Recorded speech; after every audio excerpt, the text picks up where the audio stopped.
ইতিহাস সৃষ্টি করে ব্রিটিশ পার্লামেন্টের মন্ত্রিসভায় স্থান করে নিয়েছেন বঙ্গবন্ধুর নাতনি টিউলিপ সিদ্দিক ও অপর বাংলাদেশি বংশোদ্ভূত এমপি রুশনারা আলী। মঙ্গলবার ব্রিটেনের রাজা তৃতীয় চার্লস আনুষ্ঠানিকভাবে এই বিষয়ে সম্মতি জানান। টিউলিপ সিটি মিনিস্টার আর রুশনারা হাউজিং ও স্থানীয় সরকার মন্ত্রণালয়ের দায়িত্ব পেয়েছেন। লন্ডন থেকে তানভীর আহমেদের প্রতিবেদনে বিস্তারিত। ব্রিটেনের লেবার পার্টির মন্ত্রিসভায় স্থান পেয়েছেন দুই ব্রিটিশ বাংলাদেশি বংশোদ্ভূত এমপি। হ্যামস্টেড ও হাইগেট এলাকা থেকে চতুর্থবারের মতো নির্বাচিত এমপি বঙ্গবন্ধুর নাতনি টিউলিপ সিদ্দিক ইকোনমিক সেক্রেটারি ও সিটি মিনিস্টার হিসেবে জুনিয়র মন্ত্রীর দায়িত্ব পেয়েছেন।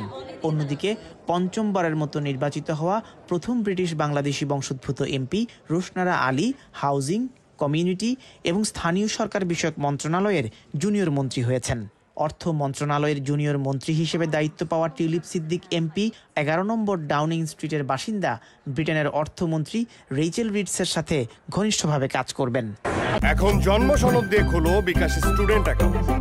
নিজের বিকাশ নিজে কর।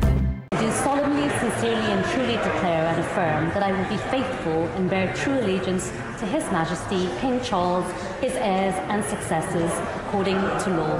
মঙ্গলবার ব্রিটিশ প্রধানমন্ত্রী ও এমপিরা পার্লামেন্ট অধিবেশনে শপথ নেওয়ার পর রাজা তৃতীয় চার্লস টিউলিপ ও রুশনারার মন্ত্রী হিসেবে দায়িত্ব পালনের সম্মতি প্রদান করলে আনুষ্ঠানিকভাবে ব্রিটিশ প্রধানমন্ত্রীর দপ্তর এই তথ্য প্রকাশ করে। লেবার পার্টি বিরোধী দলে থাকা অবস্থায় শ্যাডো ক্যাবিনেটে জুনিয়র মন্ত্রী হিসেবে দায়িত্ব পালন করেছিলেন রুশনারা আলী ও টিউলিপ সিদ্দিক। এবার মন্ত্রিসভায় স্থান করে নেওয়ায় উচ্ছ্বসিত ব্রিটিশ বাংলাদেশি কমিউনিটির সর্বস্তরের মানুষ। তানভীর আহমেদ, ৭১, লন্ডন।